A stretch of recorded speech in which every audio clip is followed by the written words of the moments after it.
Is Agile really about delivering the wrong thing faster and making people miserable? I really don't like when people try to create engagement on their posts by provoking disagreement, especially when it's in a non-constructive way. So what is happening here? On one hand, there are those of us who've been working with Agile for decades and have been successful with it. On the other hand, there are people who learned Agile as a set of rules and are probably not very happy with the results.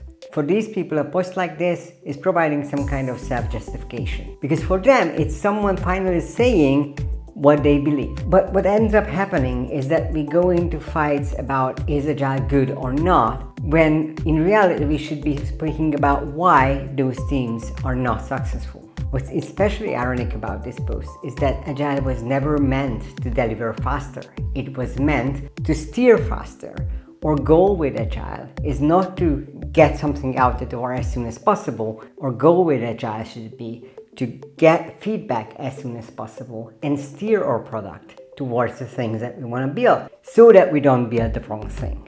And also, Agile was meant to avoid overtime so that people don't feel miserable. So it seems like for a lot of people, Agile just became the exact opposite of what it should be. So how did we get here? I believe part of the reason is that Agile has become a product of coaching companies.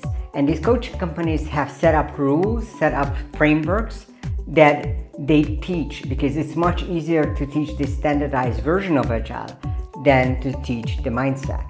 We get these rigid rules that are the exact opposite of what the Agile Manifesto was actually trying to say. So how do we fix this?